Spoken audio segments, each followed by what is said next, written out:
তিস্তা ইস্যুতে সাংবাদিকের প্রশ্ন এড়িয়ে সফররত ভারতীয় পররাষ্ট্রমন্ত্রী আবারও দিলেন আশ্বাস। বাংলাদেশের পররাষ্ট্রমন্ত্রী বললেন, ফলপ্রসূ হয়েছে আলোচনা। করোনা টিকা নিলেন প্রধানমন্ত্রী শেখ হাসিনা। সবাইকে নির্ভয়ে ভ্যাকসিন নেওয়ার আহ্বান। টিকা নিলেও মানতে হবে স্বাস্থ্যবিধি। দুদেশের আলোচনা ফলপ্রসূ হয়েছে। বৃহস্পতিবার বিকেলে প্রধানমন্ত্রী শেখ হাসিনার সঙ্গে সৌজন্য সাক্ষাৎ শেষে রাতেই দিল্লির উদ্দেশ্যে ঢাকা ছাড়েন জয়শঙ্কর। বাংলাদেশের যে কোনো সংকট কিংবা অর্জনে বরাবরই পাশে ছিল ভারত। আছে নানা অমীমাংসিত ইস্যু, তবে বন্ধুত্ব অনেকটাই উষ্ণ। বন্ধুত্বের সেই বারতা নিয়েই বাংলাদেশে হাজির ভারতের পররাষ্ট্রমন্ত্রী এস জয়শঙ্কর। বৃহস্পতিবার রাষ্ট্রীয় অতিথি ভবন পদ্মায় দুই পররাষ্ট্রমন্ত্রীর দ্বিপাক্ষিক বৈঠক চলে 1 ঘণ্টারও বেশি। আলোচনা হয় বাংলাদেশের স্বাধীনতার সুবর্ণ জয়ন্তী ও মুজিব শতবর্ষ উদযাপন উপলক্ষে ভারতের প্রধানমন্ত্রী নরেন্দ্র মোদীর আসন্ন ঢাকা সফরের আলোচ্যসূচি নিয়ে। পরে যৌথ সংবাদ সম্মেলনে পররাষ্ট্রমন্ত্রী জানান, হাসিনা মোদীর বৈঠক এগিয়ে নিতে প্রায় সব বিষয়েই আলোচনা হয়েছে। We discuss a wide range of ongoing bilateral issues as well as bilateral interests. তবে বহুল কাঙ্ক্ষিত তিস্তা ইস্যুতে মেলেনি কোনো আশার খবর। সাংবাদিকদের এক প্রশ্নের জবাবে এস জয়শঙ্কর জানান, তিস্তা ইস্যু সহ অভিন্ন নদী ইস্যুতে শিগগিরই সচিব পর্যায়ে বৈঠকে আলোচনা হবে। বলেন, সীমান্ত অপরাধ কমানোর পাশাপাশি সীমান্ত হত্যা বন্ধেও কাজ করছে দুদেশ। তিস্তার বিষয়ে আমাদের সরকারের অবস্থান আপনারা জানেন। আমি মনে করি আলোচনার মাধ্যমে যে কোনো সমস্যার সমাধান সম্ভব। সীমান্ত হত্যা বন্ধের জন্য সেখানে অপরাধ নির্মূল করা আমাদের দুদেশের নৈতিক দায়িত্ব।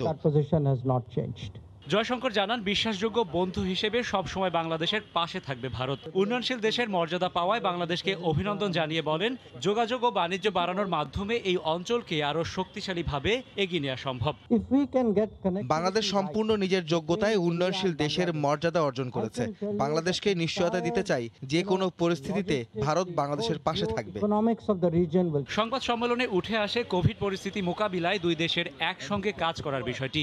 বাংলাদেশের পররাষ্ট্রমন্ত্রী ভ্যাকসিন নিয়ে পাশে দাঁড়ানোর জন্য ধন্যবাদ জানায় ভারতকে। 30 না 135টা দেশ এখনো ভ্যাকসিন পায় না, but there is a miracle because of our friend India.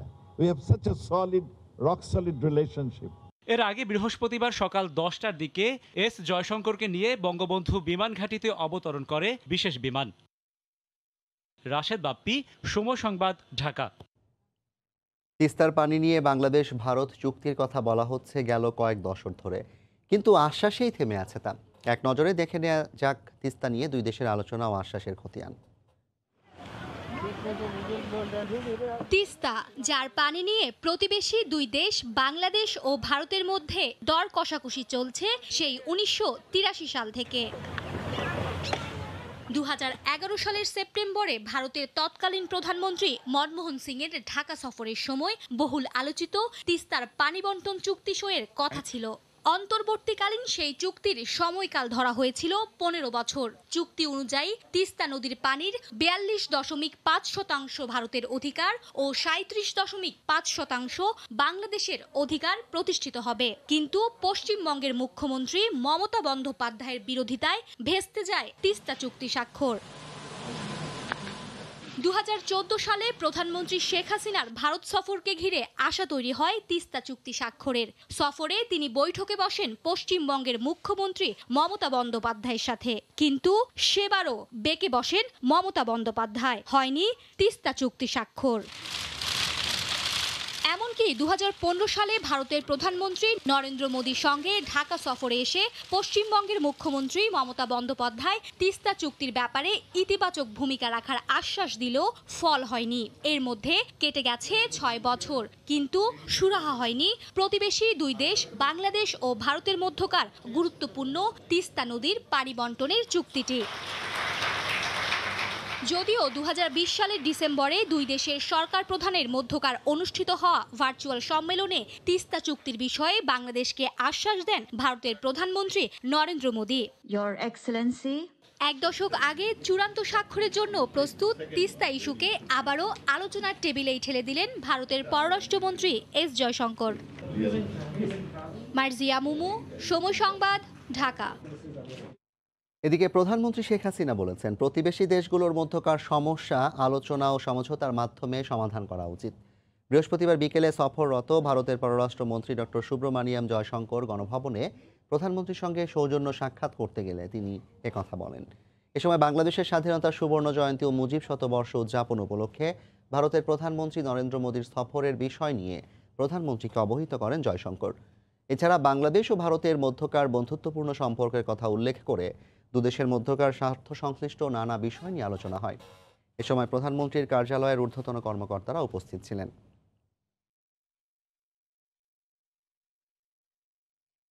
এবার অন্য প্রসঙ্গ। ভ্যাকসিন নেওয়ার পরও মানতে হবে স্বাস্থ্যবিধি, থাকতে হবে সতর্ক। দেশে গণহারে করোনা টিকা দেওয়ার 1.5 মাসের মাথায় ভ্যাকসিন নিয়ে একথা বলেন প্রধানমন্ত্রী শেখ হাসিনা। বৃহস্পতিবার বিকেলে গণভবনে ছোট বোন শেখ রেহানাকে সঙ্গে নিয়ে কোভিড-19 টিকা নেন সরকার প্রধান। এখন যে একটা সমস্যা, গেল বছরের 9 মার্চ বাংলাদেশে করোনা শনাক্তের ঠিক পরের দিন গণভবনের ব্যাংকোয়েট হলে আওয়ামী লীগের কার্যনির্বাহী সংসদের বৈঠকে মূল আলোচনায় ছিল কেমন করে মহামারী ঠেকাবে বাংলাদেশ। সব জায়গায় প্রস্তুত।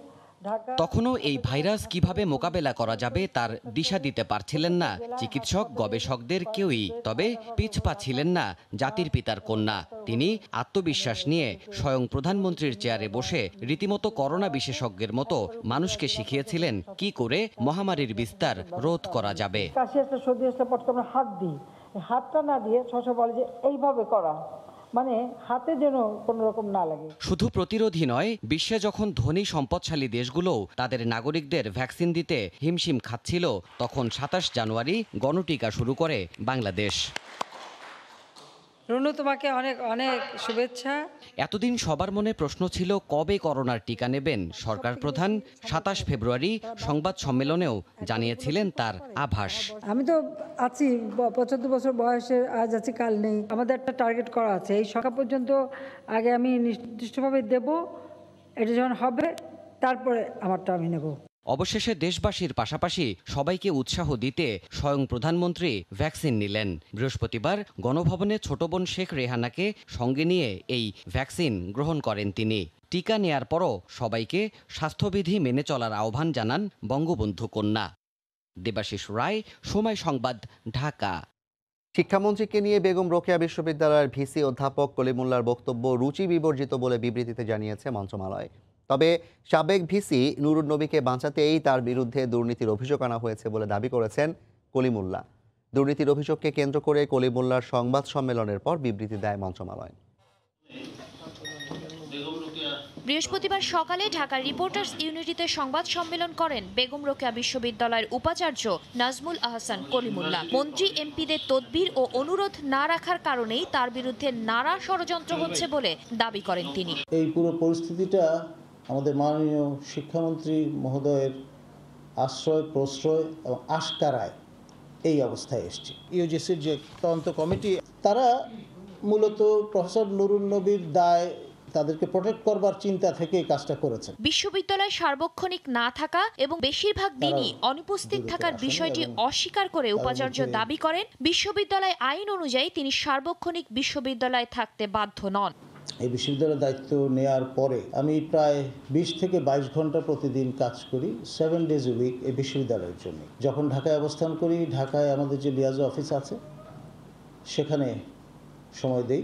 এদিকে শিক্ষামন্ত্রীর বিরুদ্ধে বেগম রোকেয়া বিশ্ববিদ্যালয়ের উপাচার্যের বক্তব্যের পরিপ্রেক্ষিতে অভিযোগ খণ্ডন করে বিবৃতি দিয়েছে সংশ্লিষ্ট মন্ত্রণালয়। বৃহস্পতিবার জনসংযোগ কর্মকর্তা স্বাক্ষরিত এই বিবৃতিতে নাজমুল আহসান কলিমুল্লার অভিযোগকে অসত্য, বানোয়াট, ভিত্তিহীন, উদ্দেশ্যপ্রণোদিত ও রুচি বিবর্জিত হিসেবে বর্ণনা করা হয়। ইউজিসিকে স্বায়ত্তশাসিত প্রতিষ্ঠান হিসেবে উল্লেখ করে মন্ত্রণালয় বা মন্ত্রীর পক্ষ থেকে কোনো ধরনের প্রভাব বিস্তারের সুযোগ নেই ঢাকানোর জন্য যে মিথ্যাচার করেছে রাষ্ট্রের আমাদের আচার্য মহোদয়, মাননীয় রাষ্ট্রপতি সম্পর্কে যে কুরুচিপূর্ণ মন্তব্য করেছে, মাননীয় শিক্ষামন্ত্রী সম্পর্কে যে মন্তব্য করেছে, ইউজিসিকে বলেছে দেউলিয়া একটি প্রতিষ্ঠান, এটি যতক্ষণ উনি প্রমাণ করবেন না, জাতির কাছে ক্ষমা চাবেন না, ততক্ষণ পর্যন্ত বঙ্গবন্ধু পরিষদ তাকে এই বিশ্ববিদ্যালয় অবাঞ্ছিত ঘোষণা করল। সম্প্রতি ইউজিসির তদন্তে বেগম রোকেয়া বিশ্ববিদ্যালয়ের উপাচার্য নাজমুল আহসান কলিমুল্লাহ সহ বেশ কয়েকজন কর্মকর্তার বিরুদ্ধে প্রধানমন্ত্রীর অগ্রাধিকার প্রাপ্ত বিশেষ উন্নয়ন প্রকল্পে নানা অনিয়মের অভিযোগ পায় ইউজিসির তদন্ত কমিটি। শাতিলা শারমিন, সময় সংবাদ, ঢাকা। এদিকে শুধু প্রধানমন্ত্রীর অগ্রাধিকার প্রকল্পে অনিয়ম নয়, বেগম রোকেয়া বিশ্ববিদ্যালয়ের উপাচার্যের বিরুদ্ধে ১১৮টি অভিযোগ তদন্ত করবে ইউজিসি। চলতি মাসের ১৪ তারিখ সরেজমিন পরিদর্শনে আসবেন ৩ সদস্যের কমিটি। রতন সরকারের রিপোর্ট, ক্যামেরায় ছিলেন তারিকুল ইসলাম। উপাচার্যের বাংলোর জন্য ২৯০ টাকা কেজি দরে চাল, ঘি, ডিম কেনার যে ভাউচার দিয়ে বিল নেওয়া হয়েছে তা রংপুর সিটি বাজারের এই বাবুল স্টোরের, কিন্তু ভাউচারটি ভুয়া বলে জানালেন দোকানদার বাবুল মিয়া। এই জিনিসগুলো আমার কাছে নেয়ই নেই এবং এই লোকটা কোনোদিন আমার কাছে আসেও নাই। ৪ ফুট বাই ৪০ ফুটের এই সাইনবোর্ডটি তৈরির বিল তোলা হয়েছে ২,৯৪,০০০ টাকা। বলছে আর কি ৩ লাখ পার করানো যাবে না, ভ্যাট আছে ওনাদের অফিসিয়াল যে ভ্যাটটা কাটায় আর কি, পরে আমাকে ওখানে আপনার ওই 2,58,000-এর মধ্যেই বিল দেওয়া। উপাচার্যের গাড়ির জন্য ২৬টি ফ্ল্যাগ স্ট্যান্ড বানাতে ৩৬,০০০, করোনাকালের বন্ধেও ফাউন্ডেশন ট্রেনিংয়ে কৃতিত্বের জন্য ১,৮৪,৯২৫ টাকার ক্রেস্ট, ৫ গুণ দামে ৭৬টি ইলেকট্রনিক ও ইলেকট্রনিক্স পণ্য কেনার খরচ দেখানো হয়েছে। ফ্ল্যাগ তৈরি করেছেন রংপুরে, কিন্তু প্রতিষ্ঠানের বিল দেখাচ্ছেন উনি ঢাকায়। সব জায়গাতেই উনি অর্থ আত্মসাৎ করে চরমভাবে দুর্নীতির ধৃষ্টতা দেখিয়েছেন। খরচ দেখাতে বিভিন্ন সময় উদ্ভট সব কমিটি করা হয়েছে। ফুলের চারা রোপণে 4টি কমিটি করে 2 লাখ টাকা তোলা হয়েছে। এই স্বচ্ছতাগুলো আনয়নের ক্ষেত্রে এবং এই অস্বচ্ছ কেন হলো, কার মাধ্যমে হলো, সেগুলোর ক্ষেত্রে আমরা আসলে তদন্ত দাবি করছি। তবে অপব্যয়, অপচয় সহ আর্থিক খাতের সব অভিযোগ বরাবরই অস্বীকার করে আসছেন অর্থ ও হিসাব দপ্তরের প্রধান। শিক্ষার্থীদের প্রয়োজনে সবকিছু হয়, তবে একেবারে খাত ভিত্তিক ধরে এই কাজটা হয় কিনা আমি সেটা বলতে পারবো না। উপাচার্য সম্প্রতি এক অনুষ্ঠানে ছাত্র সংসদ না থাকা সত্ত্বেও বিপুল পরিমাণ ফি আদায় প্রসঙ্গে কথা বলেন সময় সংবাদের সঙ্গে। যা কিছু আপনার সঞ্চয় ঘটে এর মাধ্যমে সবকিছু ছাত্র কল্যাণেই ব্যয় হয়ে থাকে। উপাচার্যের বিরুদ্ধে ওঠা ১১৮টি অভিযোগ তদন্তে ইউজিসির সদস্য বিশ্বজিৎ চানকে প্রধান করে এরই মধ্যে ৩ সদস্যের একটি কমিটি গঠন করা হয়েছে। ১৪ মার্চে এই কমিটি সরেজমিনে আসছে বলে জানিয়েছেন সংশ্লিষ্টরা। রতন সরকার। দামি দামি ব্র্যান্ডের হেয়ার অয়েলের বোতলে বিক্রি হচ্ছে বাজারের খোলা তেল। পুরান ঢাকার ঘিঞ্জি গলি থেকে ছড়িয়ে পড়ছে দেশের আনাচে কানাচে। ভেজাল পণ্য তৈরি ও বাজারজাত করার অপরাধে একটি প্রতিষ্ঠানকে সিলগালা করা হয়েছে। প্রতিষ্ঠানের মালিক পলাতক থাকলেও কারখানার কারিগর ও ভবন মালিককে ৩ লাখ টাকা করে জরিমানা, অনাদায়ে ৩ মাসের কারাদণ্ড দিয়েছেন র্যাবের ভ্রাম্যমাণ আদালত। বড় বড় ড্রামের ভেতর বানানো হতো নামি ব্র্যান্ডের নারিকেল তেল, তাও আবার পুরান ঢাকার ঘিঞ্জি এলাকার একটি ভবনের 3টি কক্ষে। বাজারের খোলা নারিকেল তেলের সঙ্গে সুগন্ধি মিশিয়ে হয়ে যেত কুমারিকা, ডাবর আমলা হেয়ার অয়েল, প্যারাশুট বেলি ফুল, মেরিল গ্লিসারিন ও কিউট নারিকেল তেল। মোড়কটিও এমনভাবে নকল করা হতো দেখে মনে হয় আসল ব্র্যান্ড। এই পণ্যই সারা দেশে বাজারজাত করত নুরুজ্জামান কসমেটিক্স লিমিটেড। গোপন তথ্যের ভিত্তিতে বৃহস্পতিবার সকালে র্যাবের ভ্রাম্যমাণ আদালতের অভিযানে ধরা পড়ে এসব কারসাজি। বেলি ফুল এগুলা তেলের স্টিকার লাগাই আর মানে এমনি ক্যাপ লাগাই দিই। আমাকে নিচে নামতে দেয় না, নিচে নামা সম্পূর্ণ নিষেধ মালিক করতে। মানহীন এসব পণ্য ব্যবহারে মানবদেহের জন্য মারাত্মক ক্ষতি বলে জানান বিএসটিআই কর্মকর্তা। ভেজাল পণ্য তৈরি ও বাজারজাতের অভিযোগে অর্থদণ্ড দেয়া হয় জড়িতদের। বাইরে কালো কালার থাকে, এই কালার ছাড়া আমরা লেভেলটা অনুমোদন দিই না। তারা কিন্তু সম্পূর্ণ বিধি বহির্ভূতভাবে তারা এখানে কিন্তু প্রস্তুত করছে, তারা গুদামজাত বা মজুত করছে, বন্টন, বিপণন, বাজারজাত করছে। নানাবিধ কিন্তু আপনার ত্বকের কিন্তু ক্ষতি হতে পারে। ভেজাল পণ্য তৈরি রোধে এ ধরনের অভিযান অব্যাহত থাকবে বলে জানান র্যাবের নির্বাহী ম্যাজিস্ট্রেট সাদিকুর রহমান। সময় সংবাদ, ঢাকা। জার্মানিতে অভিবাসনের শুরুর দিকে স্থানীয় ভাষা শেখার পাশাপাশি মাতৃভাষা বাংলার চর্চায় প্রবাসীদের আগ্রহ থাকলেও গেল কয়েক দশক ধরে বাংলা ভাষা শিক্ষা প্রতিষ্ঠানগুলোতে শিক্ষার্থীর সংখ্যা কমে গেছে। একে দেশের গৌরবময় সংস্কৃতির বিকাশের ক্ষেত্রে বড় বাধা বলে মনে করছেন জার্মানিতে নিযুক্ত রাষ্ট্রদূত মোশাররফ হোসেন ভূঁইয়া। বার্লিন থেকে বিস্তারিত বিটু বড়ুয়ার রিপোর্টে। অভিবাসনের জন্য বাংলাদেশিদের প্রিয় ইউরোপের শক্তিশালী দেশ জার্মানি, চাকুরি, ব্যবসা, উচ্চশিক্ষা অর্জন অথবা অভিবাসনে ইতিহাস ও ঐতিহ্যে সমৃদ্ধ জার্মানিতে তিতু হওয়ার আগ্রহ অনেকেরই। তাই তো গত কয়েক দশক ধরে দেশটিতে বসবাস করে আসছেন 22,000-এরও বেশি প্রবাসী বাংলাদেশি, যাদের অনেকেরই জন্ম আবার এই দেশেই। স্থানীয় সংস্কৃতি, আচার আচরণ ও এদেশের ভাষা শেখার পাশাপাশি মাতৃভাষা বাংলার চর্চা গুরুত্ব বিবেচনা করে রাজধানী বার্লিনের দূতাবাসে স্থাপন করা হয়েছিল অস্থায়ী বাংলা শেখার স্কুল। কিন্তু কিছু বাবা মা আর নতুন প্রজন্মের শিক্ষার্থীদের অনাগ্রহ ও দলাদলিতে বন্ধ হয়ে গেছে বার্লিনের বাংলা শেখার স্কুলটি। বাঙালি হয়েও মহান শহীদদের রক্তের বিনিময়ে পাওয়া বাংলা ভাষা শেখার প্রতি এমন অনাদর ও অনাগ্রহ দুঃখজনক বলছেন স্কুলটির প্রথম অধ্যক্ষ, 21 পদকপ্রাপ্ত লেখক ও সাংস্কৃতিক সংগঠক কবি নাজমুন্নেসা পিয়ারি। ছেলেমেয়েরা জার্মান স্কুলে যাচ্ছে, সেখানে পড়ালেখা করছে, তারা বিদেশে যাওয়ার জন্য ইংরেজি ভাষা শিখছে। তবে এটা মনে রাখতে হবে যে ভাষা কিন্তু শেখা কঠিন নয়। একটি ছোট ছেলে, ছোট মেয়ে, তার কিন্তু 2-3টে ভাষা শিখতে পারে এবং সে তার 6 বছর বয়স পর্যন্ত যা শেখে সেটাই তার সারা জীবনে শেখা। সেজন্য এখানে যদি আমরা আর একটু উদ্যোগী হই, হয়তো আবার সেরকমভাবে বাচ্চাদেরকে বাংলা শেখানোর এখনও নিশ্চয়ই চলছে ঘরে ঘরে, সেটাকে আরও পরিচালিত করা যাবে সুন্দরভাবে। এই অবস্থায় একসময় বার্লিন দূতাবাস বা জার্মানির বিভিন্ন অঙ্গরাজ্যে ব্যক্তি উদ্যোগে প্রতিষ্ঠিত ঝিমিয়ে পড়া বাংলা শিক্ষা প্রতিষ্ঠানগুলো যাতে আবারও নতুন করে প্রাণ ফিরে পায়, সে কারণে যথাসাধ্য চেষ্টা অব্যাহত রাখবেন বলছেন সদ্য নিযুক্ত রাষ্ট্রদূত মোশাররফ হোসেন ভূঁইয়া। যেখানে বাঙালিরা একটু বেশি আছে সেসব জায়গায় যাতে আমাদের সরকারি পৃষ্ঠপোষকতায় বাংলা স্কুল প্রতিষ্ঠা করা যায়। এটার একটা ভালো দিক হলো যে আমাদের কৃষ্টি কালচারটি বাংলাদেশিদের মধ্যে বেঁচে থাকে। অভিজ্ঞ এই রাষ্ট্রদূত আরো বলেন, দেশের হাজার বছরের অসাম্প্রদায়িক সমৃদ্ধ সংস্কৃতি জার্মানিতে বেড়ে ওঠা নতুন প্রজন্মকে জানাতে হলে মাতৃভাষা। করোনায় অর্থনৈতিক মন্দা বইছে বিশ্বব্যাপী, এর প্রভাব পড়েছে আয়ারল্যান্ডেও। মন্দা কাটাতে অনলাইন ব্যাংকিংয়ে উদ্বুদ্ধ করা ও ব্যয় কমানোর জন্য দেশটির সবচেয়ে বড় ব্যাংক অফ আয়ারল্যান্ডের 103টি শাখা বন্ধ করে দেওয়ার সিদ্ধান্ত নিয়েছে ব্যাংকটির নীতি নির্ধারকরা। আয়ারল্যান্ড থেকে সৈয়দ জুয়েলের রিপোর্টে বিস্তারিত। সকাল হলে অফিসে যাওয়া থেকে শুরু করে কাজ শেষে বাসায় ফেরা ছিল নিত্যদিনের, কিন্তু করোনা মহামারী পাল্টে দিয়েছে চিরাচরিত সেই নিয়ম। অর্থনৈতিক মন্দা মোকাবিলার জন্য ব্যাংক থেকে শুরু করে প্রতিটি সেক্টরে ব্যয় কমানোর চেষ্টা করছেন সংশ্লিষ্টরা। অনলাইনে কাজ চালিয়ে নেয়ার নতুন সুযোগ তৈরি হওয়ায় কর্মকর্তা কর্মচারী কমাচ্ছে প্রতিষ্ঠানগুলো। ব্যাংক সংকুলান নীতিমালার আওতায় 257টি শাখার মধ্যে 103টি শাখা বন্ধ করার ঘোষণা দিয়েছে ব্যাংক অফ আয়ারল্যান্ড। যেখানে উত্তর আয়ারল্যান্ডে 28টি শাখা ছিল, সেখানে মাত্র 13টি দিয়েই চালানো হবে ব্যাংকিং সেবা। আবার রিপাবলিক অফ আয়ারল্যান্ড 257টির মধ্যে 88টি শাখা বন্ধ করে 169টি শাখা চালু রাখার সিদ্ধান্ত নিল bank of Ireland. Bank of Ireland যে সিদ্ধান্ত নিয়েছে খরচ কমাতে, অন্য ব্যাংকগুলো সেই পথে হাঁটতে পারে বলে মত এই ব্যাংক কর্মকর্তার। ব্যাংক অফ আয়ারল্যান্ডে ব্রাঞ্চ বন্ধের ঘোষণা একটি দীর্ঘমেয়াদী পরিকল্পনার ফসল, এবং আয়ারল্যান্ড যে একটি ক্যাশলেস অর্থনৈতিক ব্যবস্থা থেকে যাচ্ছে সেটা একটি বড় প্রমাণ। ব্যাংক অফ আয়ারল্যান্ডে দেখা দেখি আগামী কয়েক বছরে এআইবি সহ আরও যে বড় বড় ব্যাংক আছে তারাও একই পথে হাঁটবেন, এবং যারা বয়স্ক আছেন তাদের ব্যাংকিংয়ের জন্য কিন্তু ব্যাংক অফ আয়ারল্যান্ড পোস্ট অফিসের সাথে চুক্তি করেছে এবং তারা সেখান থেকে ব্যাংকিং সেবাটা পেয়ে যাবেন। এবং সর্বশেষে যারা চাকরি হারিয়েছেন তাদেরকে ভলেন্টারি রিডান্ডেন্সির মাধ্যমে ব্যাংক অফ আয়ারল্যান্ডে পুনর্বাসন করা বা তাদেরকে সম্মানজনকভাবে যেন তারা বিদায় নিতে পারেন সেই ব্যবস্থা করা হয়েছে।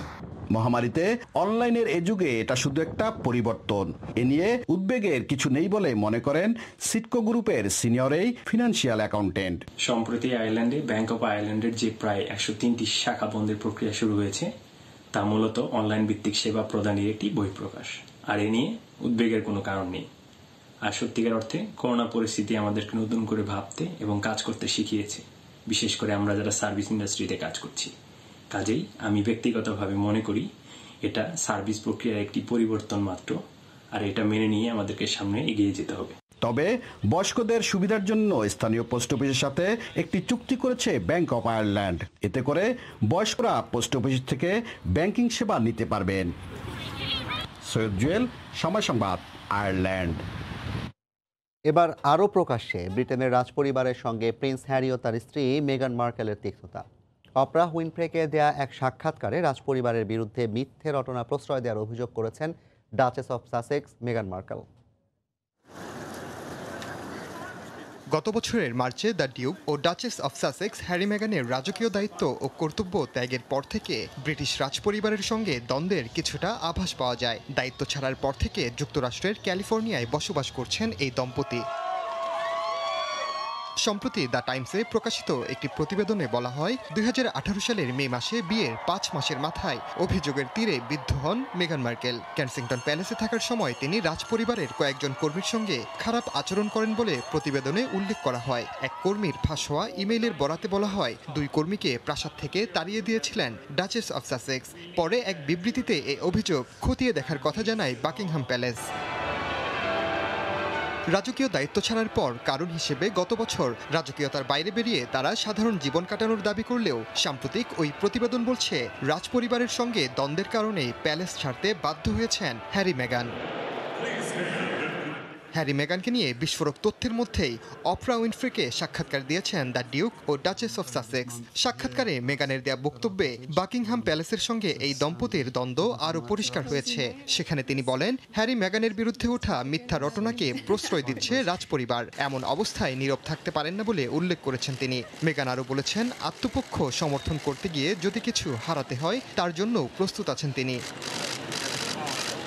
সাক্ষাৎকারটি যুক্তরাষ্ট্রে সিবিএস চ্যানেলে রোববার ও যুক্তরাজ্যের ইন্ডিপেন্ডেন্ট টেলিভিশনে সোমবার প্রচার হওয়ার কথা রয়েছে। এ পর্যায়ের শীর্ষ সংবাদ জানিয়ে দিচ্ছি আরেকবার। তিস্তা ইস্যুতে সাংবাদিকের প্রশ্ন এড়িয়ে সফররত ভারতীয় পররাষ্ট্রমন্ত্রী আবারও দিলেন আশ্বাস। বাংলাদেশের পররাষ্ট্রমন্ত্রী বললেন ফলপ্রসূ হয়েছে আলোচনা। করোনা টিকা নিলেন প্রধানমন্ত্রী শেখ হাসিনা। সবাইকে নির্ভয়ে ভ্যাকসিন নেওয়ার আহ্বান। টিকা নিলেও মানতে হবে স্বাস্থ্যবিধি। এই ছিল প্রবাসী সময়। সঙ্গে থাকুন সময়।